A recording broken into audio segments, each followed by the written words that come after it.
미국은 그 예외가 되는 게 미국은 선출원권이 아니라 선발명주의에 채택하고 있단 말이죠. 그래서 철남이가 비록 늦게 출원을 했지만 얘는 이미 1년 전에 얘는 이거 발명을 한 거야 라고 하는 게 확실한 증빙서류만 있다면 철남이의 권리를 줍니다. 미국만 그래요. 그러면 어떤 근거로 그 증빙을 할 건가? 그래서 실험을 할 때 이 실험일지, 연구일지를 잘 써야 됩니다. 그래서 이 연구일지가 어마어마 중요하다라는 거가 이제 자꾸, 근데 연구일지를 쓴다라고 하는 것은 이렇게 미국과 같이 이 권리에 대한 소위 말해서 경쟁 붙었을 때 권리를 이야기하는 것도 중요하지만 또 하나는 또 하나는 이 지식은 누가 이 지식을 소유하느냐에 따라서 이 인류의 행복이 왔다 갔다 합니다. 엄청난 거예요. 그래서 사실은 2500년 전 고대 시절부터 혹은 이 동양에도 춘추전국 시대 거의 같은 시대죠. 플라톤, 아리스토텔레스 시대나 아니면 춘추전국 시대나 거의 비슷한 시기란 말이죠. 마이너스 500~600년 전이죠. 똑같이 양시대에 가장 중요한 것은 지식을 먼저 선점한 사람이 이 정치 권력을 다 소유하는 겁니다. 그래서 우리 사회에서 이 지식이라는 게 이제 권력과 아주 직결되어 있다는 거죠. 특히 현대 자본주의 사회에서는 훨씬 더 중요합니다. 지식을 누가 더 선점하느냐. 그래서 컨버전스라는 것도 해부하면은 새로운 지식을 내가 먼저 선점할 거야. 내가 선점하면 나는 너보다 더 많은 권력을 나는 행사할 수 있어 라는 겁니다. 이게 이제 정치 권력뿐만이 아니라 노골적으로 드러나는 것은 이제 경제 권력이죠. 그래서 지식은 권력과 아주 밀접하게 연관되어 있다라는 점입니다. 그래서 이제 제가 이제 후반부 시간 많이 나면 안 되기 때문에 이 지식은 굉장히 사회적인 측면을 갖고 있다. 앞에서는 제가 철학 얘기를 주로 했지만 사회적인 것과 떨어뜨릴 수가 없는 게 바로 지식이에요.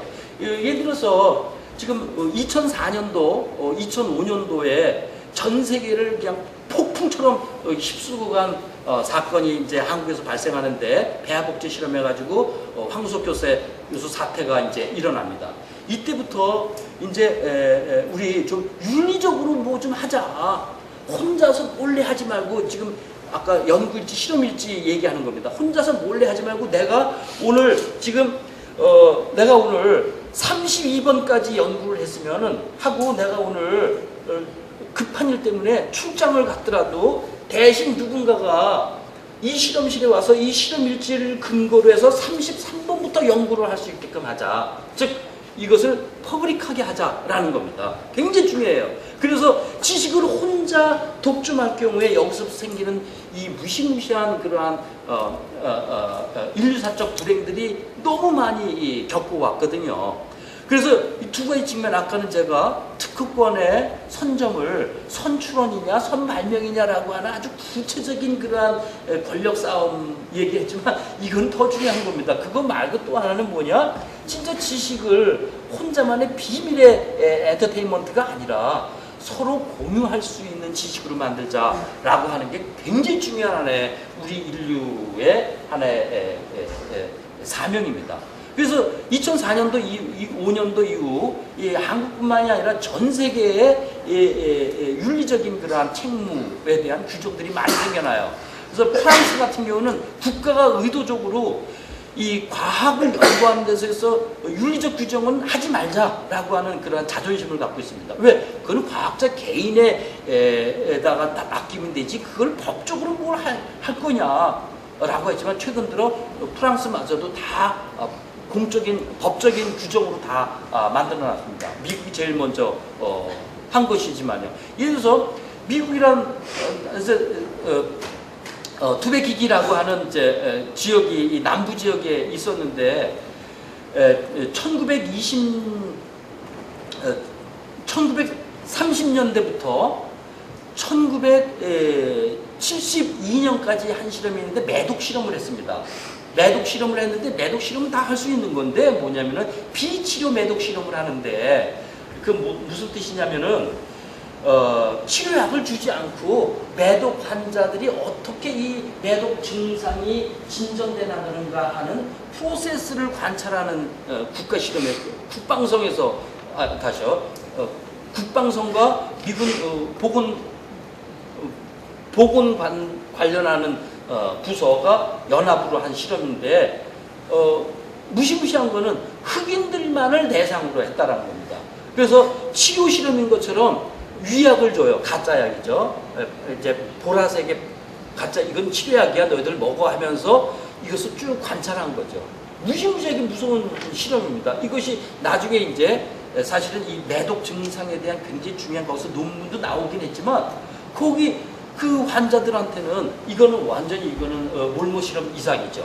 그래서 40년 동안 400명 이상의 흑인만을 대상, 백인은 거기 한 명도 대상으로 넣지 않았다라는 점과 그 다음에 또 뭐냐 1942년도에서 45년도에 페니실린이 이제 현장에 투입이 됩니다. 2차 대전 때 군인들 그래서 페니실린으로 해가지고 페니실린 세상을 완전 바꿔놨죠. 페니실린 대단한 겁니다. 아마 인류 수명을 늘리게 한 거의 원인이 첫 번째 들락은 페니실린입니다. 단연코 뭐 논란의 여지가 없을 정도로.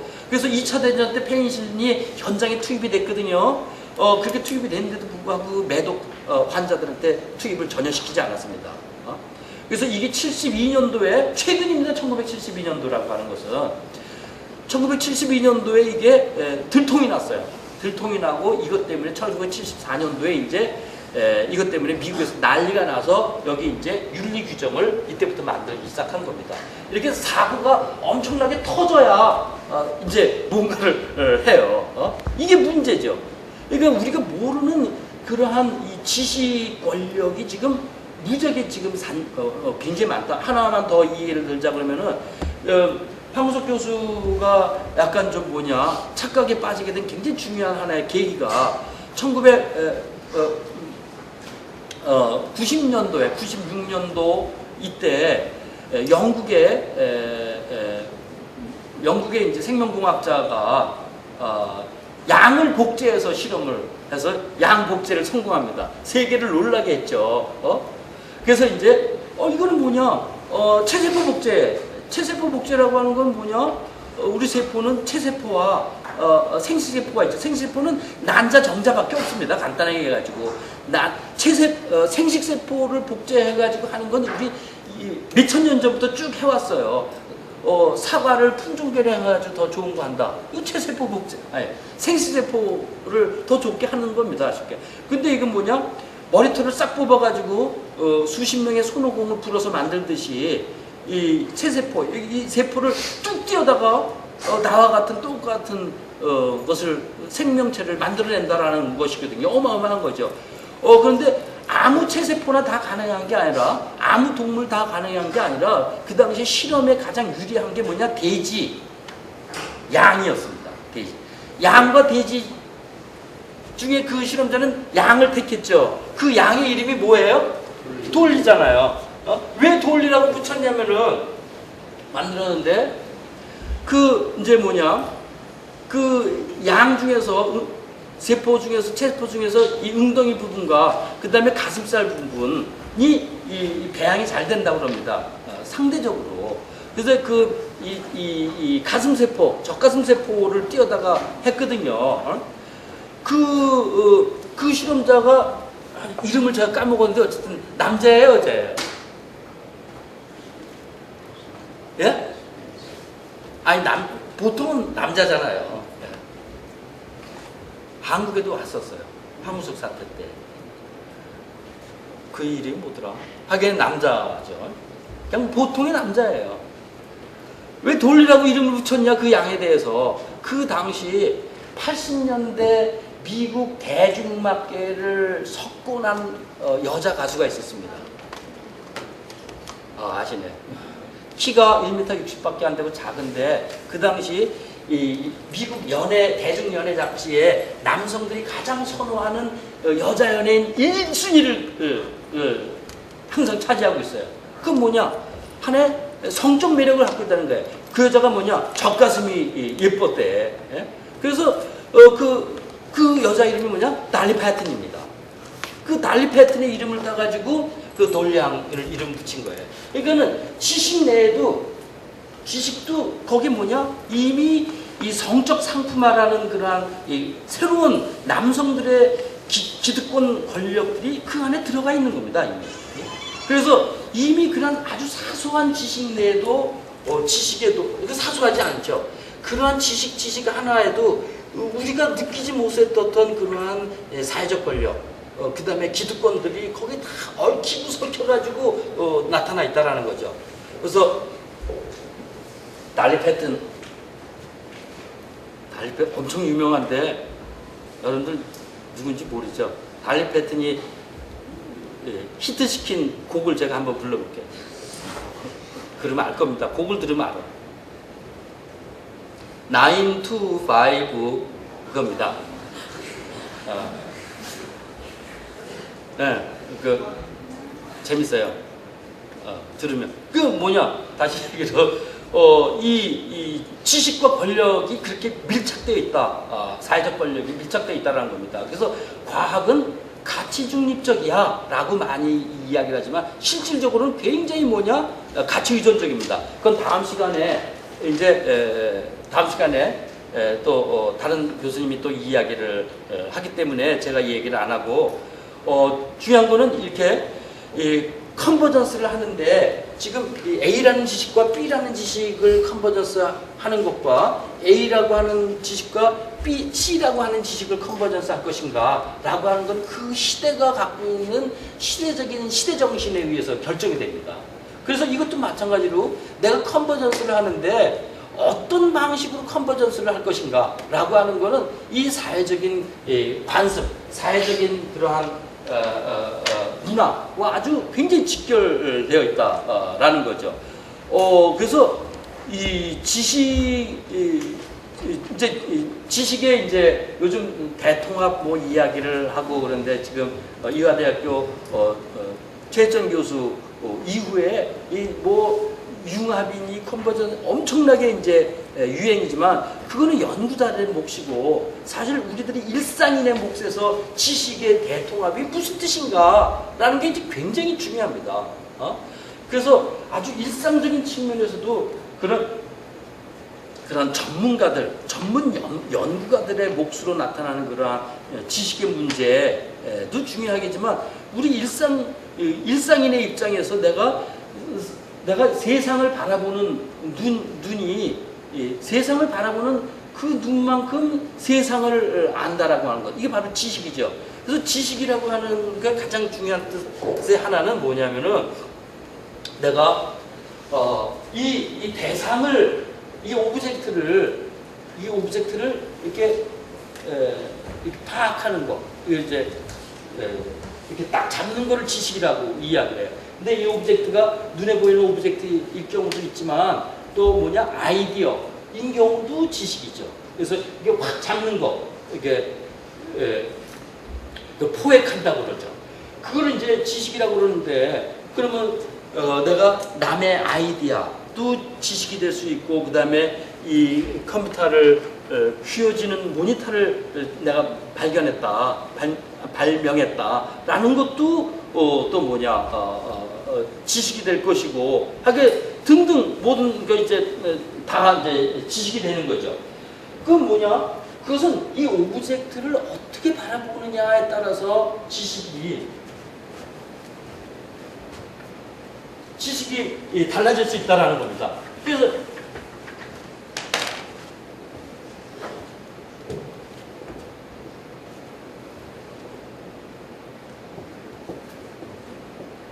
예를 들어서 지금 제가 이 그림을 하나 그렸는데 이 그림을 보고 저 그림을 보고 뭐가 연상돼요?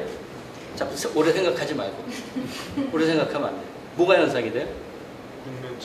육면체 또 뭐가 연상이 돼요? 방석 뭐가 연상이 돼요? 텔레비전 뭐가 현상이? 땡툴. 방. 땡툴. 예. 뭐가 현상이에요? 오래 생각. 선생님 뭐가 현상이 되세요? 피라미드. 하기는 어쨌든 간에 어떤 사람은 피라미드처럼 쭉 나온 걸로 보고 어떤 사람은 방처럼 쭉 들어간 걸로 본단 말이죠. 그렇지만 얘는 그냥 오브젝트였을 뿐이에요. 이게 심리학 개론서 첫 페이지에 나오는 그림들입니다. 그냥 이거는 그냥 오브젝트였을 뿐이에요. 오브젝트. 그렇지만 우리가 어떻게 관찰하느냐에 따라서 얘는 피라미드도 되고 터널도 된다라는 겁니다.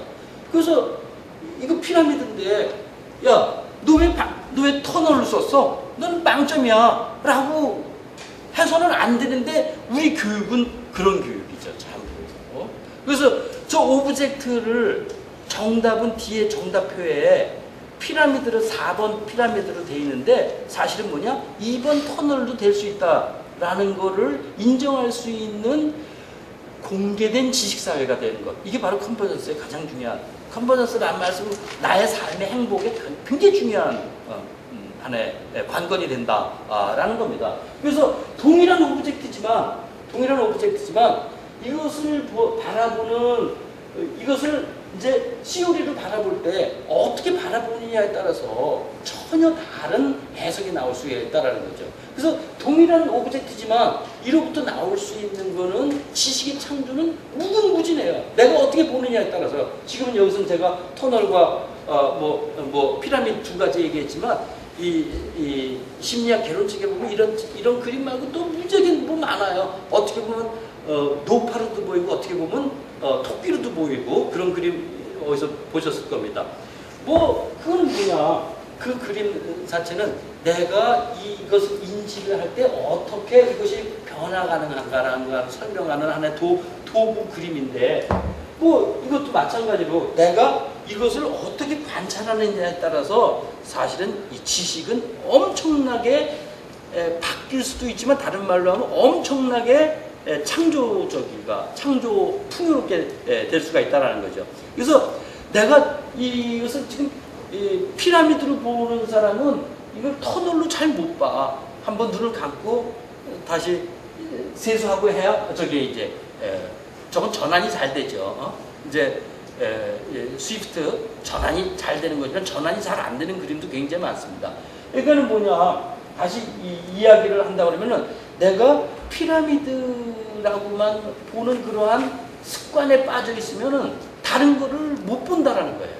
그래서 우리가 그냥 일상생활에서 지식이 무슨 의미가 있냐면은 이 지식을 좀 더 개방적으로 바라볼 수 있는 마음의 문을 열어놓고 오브젝트를 봐야 된다라는 거죠. 그렇지 않으면 남들이 다 본 그 옛날 방식대로 똑같이 관행적으로 그 오브젝트를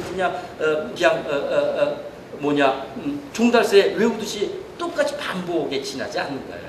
그러니까는 내가 내 일상생활 속에서 하다못해 내가 지금 아기를 낳아가지고 아기를 키우는 아주 일상적인 행위에서도 아기를 잘 키우기 위해서는 내가 아기를 바라볼 수 있는 시선이 굉장히 다양해져야 돼요. 내가 지금 철수와 영희가 서로 사랑하는 관계에 있는데 이 사랑하는 것도 좀 더 깊이를 더 하려고 그러면은 그 상대방을 보는 눈을 좀 더 열어놔야 되죠. 그래야만, 그렇지 않고서는 그게 이 뇌 호르몬 구조로 보면 이 사랑의 감각이 3개월이면 딱 멈춘다 그럽니다. 그러니까 항상 3개월이 아니라 이게 100년이 가기 위해서는 항상 또 오브젝트는 똑같단 말이죠. 오브젝트 계속 바꾸면 이거 큰일 나죠. 오브젝트는 똑같은데 그것을 계속 새롭게 새로운 모습으로 창조적으로 볼 수 있는 시선이 굉장히 중요하다라는 겁니다. 내가 그 수많은 자료가 있죠. 이 인터넷에 엄청난 겁니다. 진짜 어마어마해요. 저는 이제 옛날에 자료 찾으러 유럽에 간다, 핑계도 좋죠. 자료 찾으러 핑계 간다고 다 놀기만 하지만 요즘 교수들도 연구자들도 그런 핑계 댈 수가 없습니다. 그냥 솔직하게 놀러 가십시오 그러는 거지, 자료 찾으러 여기서 앉아서 있는 게 더 빨라요. 뭐 다 볼 수 있으니까. 하다못해 내 핸드폰으로 지금 당장 내가 작년 겨울에 갔다 왔던 캠브리지에 있는 어느 골목길을 내가 지금 볼 수가 있어요. CCTV로 지금 현 그런 세상인데 뭐 어마어마한 거죠. 하지만 그 수많은 이 안에 지식이 있다 하더라도 그 지식을 어떻게 관찰하느냐, 어떻게 해석하느냐, 그다음에 어떻게 컨버전스 하느냐, 어떻게 우리 쉬운 말 어떻게 모으느냐가 더욱 중요하지. 이것을 제대로 나의 관점으로 그것을 모아놓지 않으면 이 지식들은 진짜 어마어마하죠. 상상을 초월할 겁니다. 이 지식들은 그냥 다 파편에 지나지 않을 겁니다. 그래서 내가 지금 필요한 지식들, 내 주변에 필요한 지식들은 진짜 내가 이 지식을 내가 마음의 문을 열어놓고 내가 지금 접근하고 있는 것인가. 이거는 단순히 과학만의 문제도 아니고 인문학만의 문제도 아니고 단지 인간의 문제예요. 사실은 인간이 좀 더 잘 살고 싶다, 잘 살고 싶어, 내가 잘 살고 싶어 한다 라고 하는 것은 결국은 자기 성찰이고, 자기 성찰이라고 하는 것은 왜 성찰을 하냐면은 중되려고 선승이 되려고 성찰하는 게 아니라 이 오브젝트를 좀 더 풍요롭게 보기 위해서 성찰을 하는 겁니다. 그래서 이 성찰을 내부적으로 쭉 너무 깊이 들어가. 그러면 어떤 경우에는 거기서 시인이 나오고 이게 또 너무 쭉 지나치고 디프레싱 되는 거죠. 너무 하다 보면 또 우울증도 생길 수 있는 거예요, 사실은. 그게 뭐냐?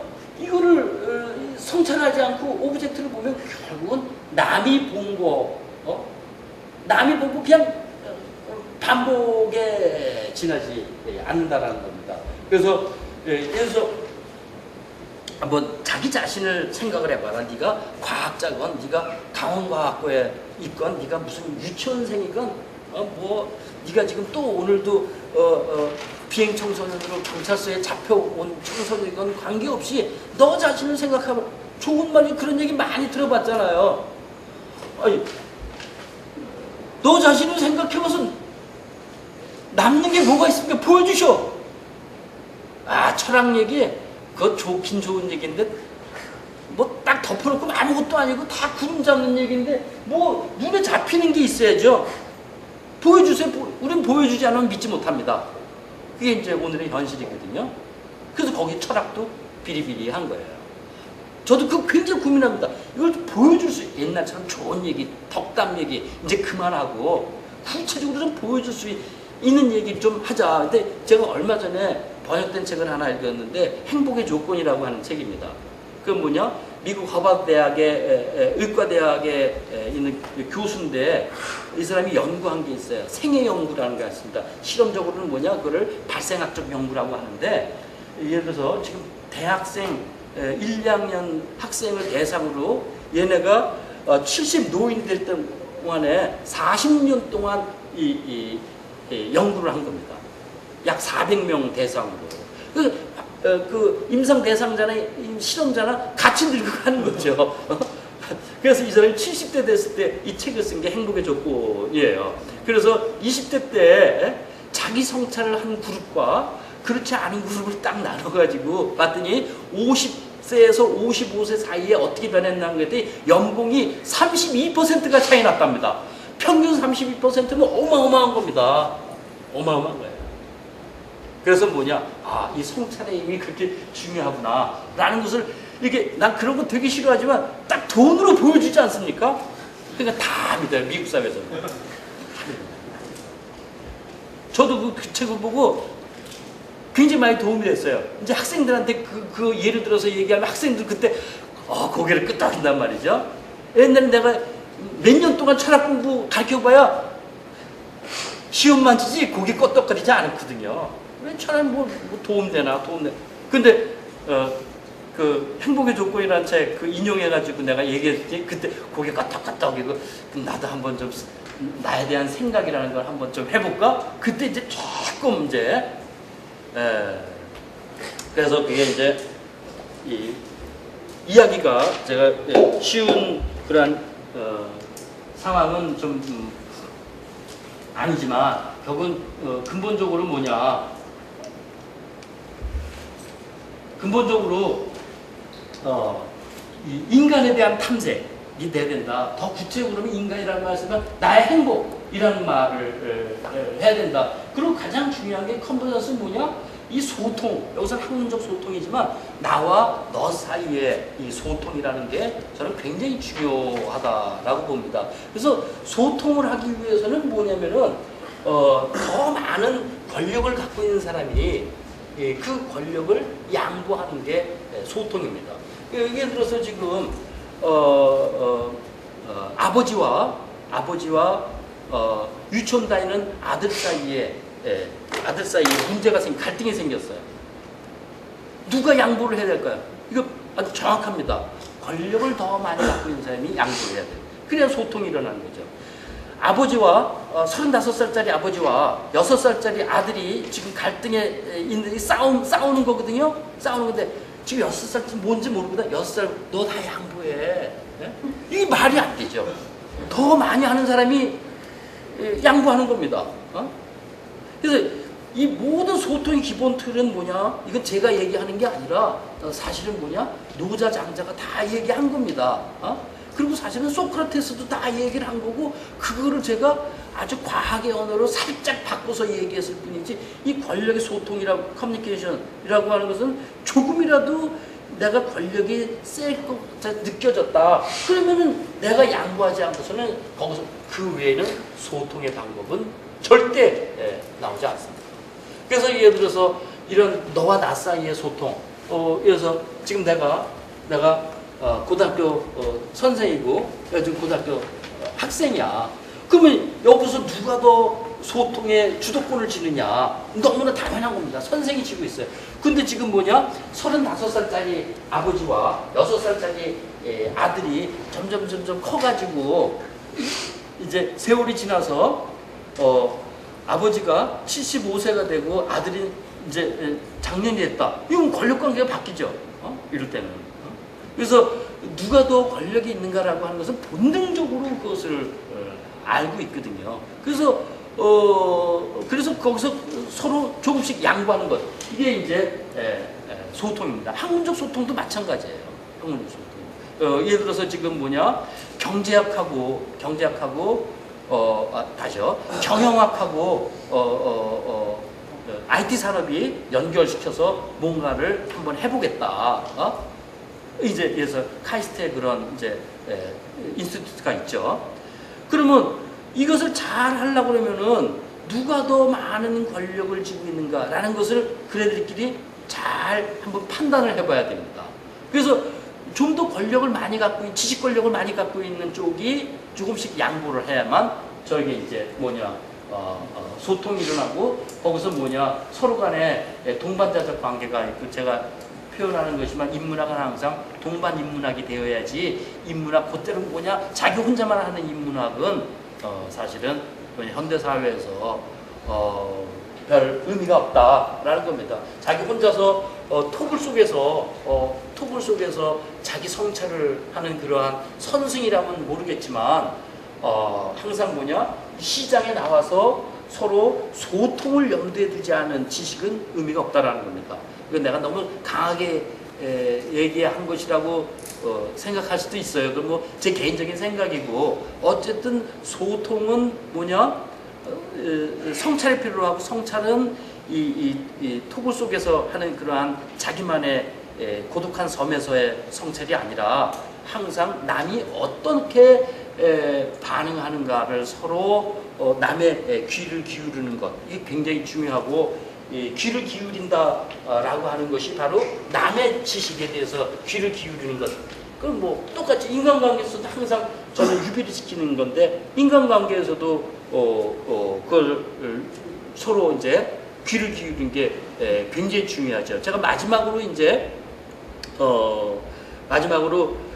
요즘 이제 행복론 이야기를 굉장히 많이 하는데 행복론 이야기는 지금 여러 학문이 이 컨버전스 된 겁니다. 그래서 기존 심리학이 주축이 되고 그다음에 내공학 그다음에 전통 철학에다가 그다음에 IT 뭐 이런 등등이 여러 학문이 결합해가지고 좀 행복론이 전 세계적으로 굉장히 유명하고 지금 하버드 대학에서 교양 과목으로 가장 많은 학생이 오는 게 행복론 강좌입니다.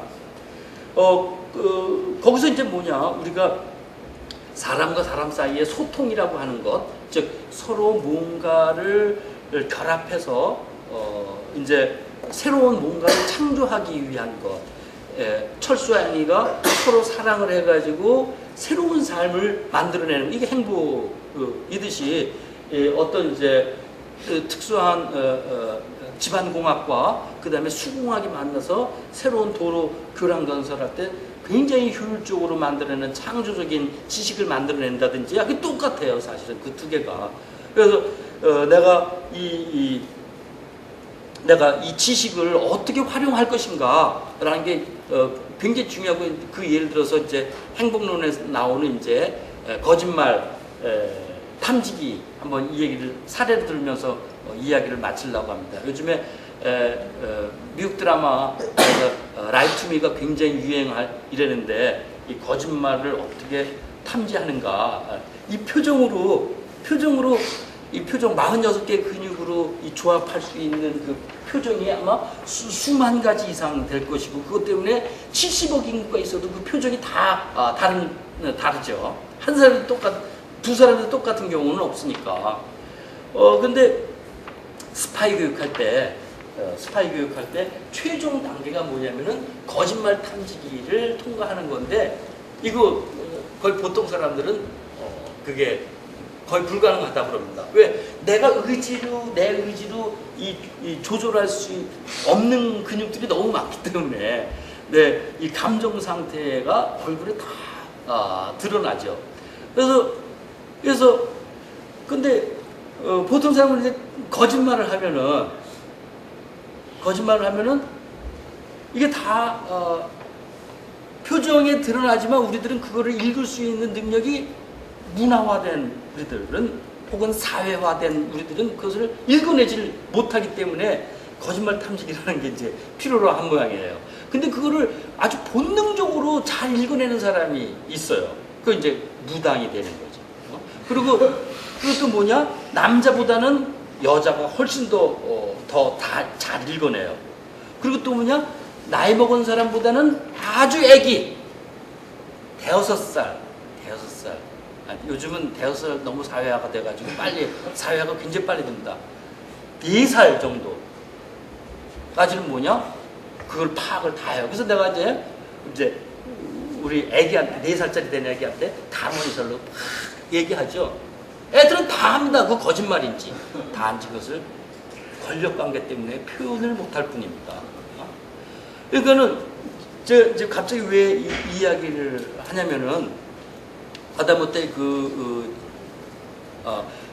표정에 관한 그것도 수많은 지식들이, 예서 70년대 지식화, 70년대 표정학에 관한 지식과 2000년도의 표정학계 지식이 얼마나 차이가 나냐면은, 논문 수로 봐서 약 한 100배 이상, 그것도 최소, 제가 통계로 얘기를 못하기 때문에 그냥 최소 100배 이상의 지식이 엄청나게 이렇게 지금 많아졌지만 여전히 70년대 표정학 이론이나 지금 표정학 이론 지식은 넓어졌지만, 사실은 뭐냐, 커뮤니케이션은 70년대보다 더 불통이에요. 지식은 그렇게 많아졌지만. 그래서 실질적으로 그 지식이 이 인간의 삶의 행복으로 연결시키기 위해서는 나의 지식이 돼야 되고, 나의 지식으로 되기 위해서는 지식이 가장 중요한 게 뭐냐면은, 나는 오늘 아는 건 많은데, 제가 오늘 인터넷을 보다가 밤에 잘 때 잠이 오고 생각이 꼬리를 물어가지고 그냥 잠도 못 오고, 이 우울증 초기 현상, 그런 것들이 굉장히 많죠. 잠 못 자는 사람. 이 꼬리에 꼬리를 무는 생각들 때문에 잠이 안 오는데, 이 생각을 끊는 8가지 방법 해가지고 인터넷에서 어느 미국 심리학회에서 나온 건데, 보니까 대단한데 사실은 우리들 다 알고 있는 이야기들인데 그거를 실천을 못하는 거예요. 실천. 그래서 항상 내가 이제 이 실천할 수 있는 지식 이제 굉장히 중요하다라는 겁니다. 제가 이제 요즘 중학생 대상으로 철학을 가르치는데 이제 원주에서 지역에서 거기 특강 강사로 대학생 한 사람을 데리고 왔었는데 여기 성대 1학년 학생입니다. 고등학교는 이제 원주에서 나왔는데 이제 성대 1학년 학생인데 내가 성대 입학하자마자 무슨 벤처기업 차리고 그런 활동을 해요. 그래서 뭐 잘하는 것 같아가지고 얘기해봤더니 뭐 생각이 굉장히 창의적이야 그래서 이게 벤처기업 할만하네. 그 내용은 잘 모르지만 그리고 해갖고 성공하리라는 법도 없고 그렇지만 한다는 게 기특해가지고 내가 이렇게 특강 강사로 중학생 애들한테 이제 후배들한테 좀 얘기 좀 해라. 했더니 그 얘기 1시간 얘기하는데 1시간 얘기 핵심이 뭐냐? 되든 안 되든 아는 거 뭐 있으면 되든 안 되든 일어나서 행동하라. 그거를 이제 그 자기 중학생 후배들한테 얘기를 하더라고요.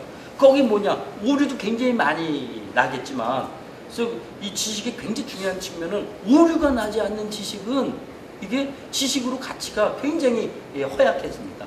이거를 우리 다음 시간에 그 얘기를 하게 되면 칼 포포나 쿠은 얘기 나오고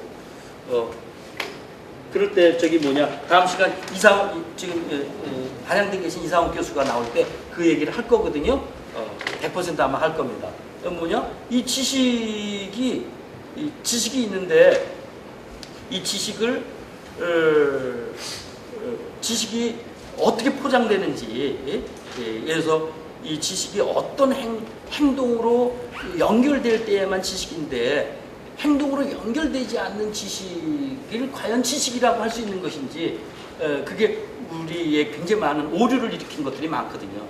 그래서 특히 이제 그냥 전문 연구가 그룹 얘기하는 게 아니라 우리 인간의 행복에 있어서 가장 중요한 것은 내가 안다라고 하는 것과 내가 실질적으로 몸을 움직여서 하는 행동으로 그것을 갖고 나가는 것. 이게 바로 인간이 아니라 나의 행복의 첫걸음이 된다라고 생각합니다. 제가 첫 번째 이야기 초두에는 이 철학, 과학사, 역사, 철학 얘기를 하다가 또 한국 지식계의 컨버전스의 그런 얘기하다가 다시 마지막에는 이제 나의 행복으로 이 얘기를 이렇게 전환시켜서 이 얘기를 했고 어떤 특정한 그러한 결론은 제가 낼 수 있는 건 아니지만 중요한 거는 자기 자신이 내가 어떻게 관찰하느냐 어떤 방식으로 저 잠깐만 애인 있으세요? 그럼 뻔하죠. 어떤 남성을 원하세요? 어떤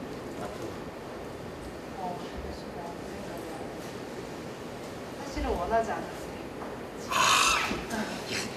더 어려운데? 여자라고 생각해요. 어떤 남자를 좋은 남자 원합니다. 어떤 남자를 원하세요? 어떤 남성상 좋은 남자라고 대답하시면 돼요. 돈 많고 좋은 학생들한테 물으면 좋은 사람이야. 일반 텔레비전에서 좋은 사람 만나고 싶어요. 그렇잖아요. 좋은 사람 만나고 싶어요. 좋은 사람이 이거 오브젝트거든요. 좋은 사람이 있는데 옆에 그걸 못 보는 거야. 그러면 못 만나는 거죠. 좋은 사람이 아닌데 좋은 사람으로 착각해. 그래서 지금 한국이 거의 지금 옛날에는 몇 년 전에는 4대1로 이혼했는데 요즘은 3대1로 이혼하는 게 돼버리는 거예요. 이거는 내가 좋은 사람을 만나고 싶으면 좋은 사람인지 아닌지를 구분할 수 있는 이 시선을 갖고 있어야 되잖아요. 똑같은 얘기입니다. 똑같은 얘기예요. 이거랑 똑같은 얘기. 내가 이 세상을 행복하게 살려면 사실 좋은 걸 찾아야 되는데 그 좋은 사람도 거기 포함된 거죠. 그죠? 그럼 뭐냐? 좋은 사람 찾으면 좋은 거를 볼 수 있는 내 안목을 거기까지 높여야 되겠죠. 그래서 볼 수 있는 안목을 높이는 것. 이게 바로 인문학적인 그런 상상의 기본이라고 봅니다. 그래서 좋은 거를 이게 좋은 사람이라면은 좋은 거를 볼 수 있는 그 안목을 높여야만 볼 수 있는 안목을 높여야만 그때 이제 비로소 컨버전스가 보이지. 그렇지 않으면 밑에 하부 단위에 있으면 위에 있는 어떻게 컨버전스를 시킬 것인가, 어떻게 사랑을 할 것인가, 어떻게 돈을 더 벌 것인가, 이 그 윗단계를 보질 못합니다. 그래서 먼저 이 세상을 바라보는